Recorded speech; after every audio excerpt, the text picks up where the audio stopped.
Hello everyone, कसे आहात? मजेत ना? आज आपण एक्सेलचाच एक नवीन टॉपिक आणलाय, त्याचं नाव आहे पेरोल. परवाच माझ्या एका मित्राची कमेंट आली ती मला की सर पेरोल संदर्भात एखादी व्हिडिओ घेऊन या ना. तर मी आज पेरोल संदर्भात एक तुम्हाला छान असा एक व्हिडिओ आणलाय. तर करायची सुरुवात? चला करूया सुरुवात. आपण आज पेरोल शिकायचं.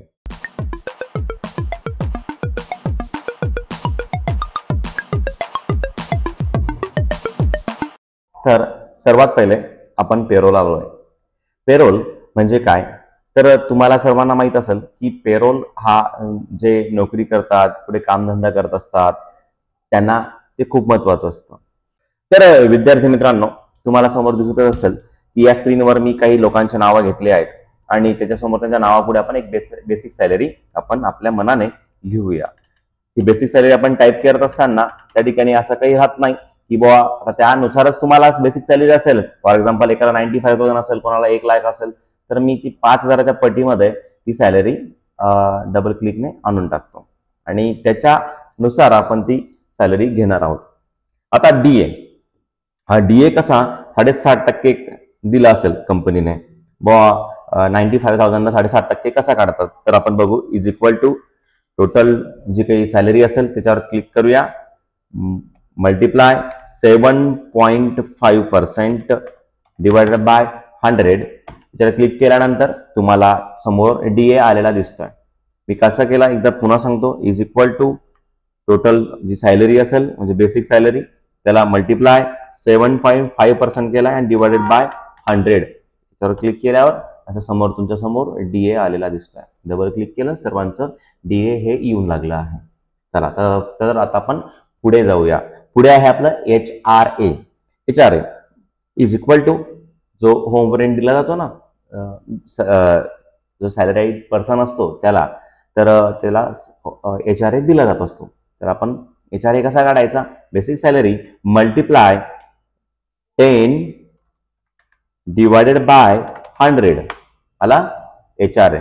पुढे जाऊया. इज इक्वल टू पुन्हा एकदा, चला बेसिक सॅलरीवर HRA पुन्हा काढतोय.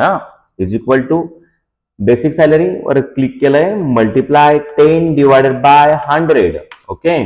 यानंतर आता आपण याला डबल क्लिक करू. आता ग्रॉस सॅलरी. आता ग्रॉस सॅलरी कशी काढायची? तर ग्रॉस सॅलरी आपण सर्व सिलेक्ट करायचंय. टोटल सर्व सिलेक्ट केलंय. सिलेक्ट केल्यानंतर तुम्हाला त्या ठिकाणी ग्रॉस सॅलरीवर ह्या ठिकाणी आपण याला ऑटो सम या ऑप्शनला क्लिक केल्यानंतर पूर्ण सॅलरीची आलेली असते. तर आपण याला पुन्हा एकदा मी तुम्हाला करून दाखवतोय. 2 नंबरच्या एम्प्लॉईच्या नावासमोर जे काही अमाऊंट असतील, बेसिक सॅलरी, डीए, HRA हे सर्व जे असेल, याला मी काय केलंय, ऑटो सम नावावर जाऊन क्लिक केलं तर समोर तुमच्या समोर ग्रॉस सॅलरी आलेली दिसते. आता ग्रॉस सॅलरी आल्यानंतर मी त्या शेवटच्या याच्यावर डबल क्लिक केल्यावर ती सर्व खाली आलेले दिसते. त्याला तुम्ही ट्रॅक करा किंवा डबल क्लिक करा, काही अडचण येत नाही. म्हणजे आपण कसं केलं होतं, याला ट्रॅक जरी केलं असतं लास्टवाल्या अमाऊंटला तरी चाललं असतं, किंवा तुम्ही याला डबल क्लिक जरी केलं तरी चालेल. ओके. म्हणजे मी हा एक तुम्हाला शॉर्टकट सांगतोय वेळ वाचण्यासाठी. त्यानंतर येतं PF, provident fund. Good. Is equal to जो आपला ग्रॉस सॅलरी निघाली आहे त्याच्यावर आपण त्याला PF आपण पकडत असतो. आता मी PF याची जी ग्रॉस सॅलरी जी निघाली त्याच्यावर आपण PF काढूया. मग आता सर ते सगळे ऍड झाले ना, त्या PF कसं काय निघेल? तर ठीक आहे, मी काही लोक त्याच्यावर करतात, काही लोक कशावर करतात, पण आपण जो फॉर्म्युला वापरतोय तो PF या ठिकाणी आपण काढणार आहोत. मग PF याच्यावरच घेतलाय आपण. कशावर? बेसिक सॅलरीवरती.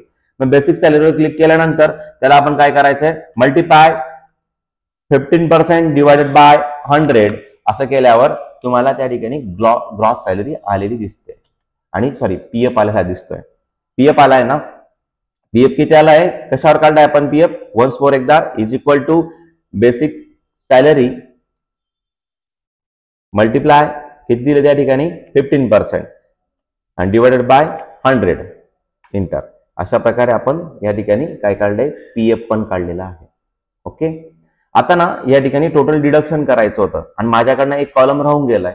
मग तो EPF नावाचा कॉलम होता. मग तो कसा टाकायचा? एक शॉर्टकट तुम्हाला सांगतो. इज इक्वल आपण सॉरी या ठिकाणी आपण पूर्ण ते त्याला सिलेक्ट करूया.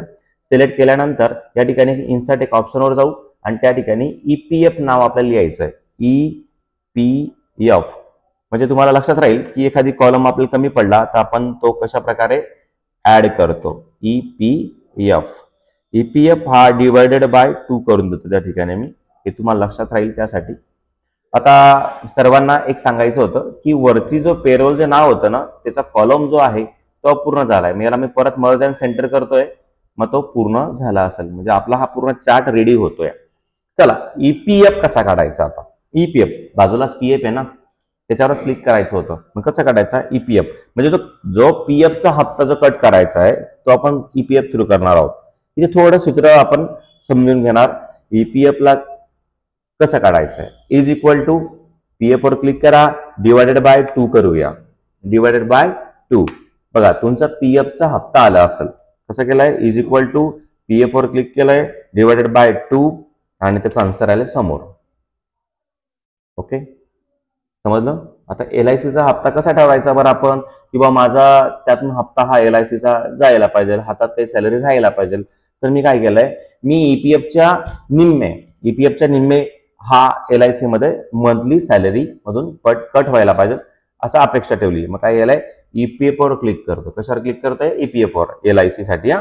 डिवायडेड बाय 2 हा एक फॉर्म्युला आपण वापरू शकतो. Is equal to EPF divided by 2. आलं लक्षात. आपण हा पेरोलचा सीट मधला EPF आणि LIC हे दोघेही भाग आपण बघितले.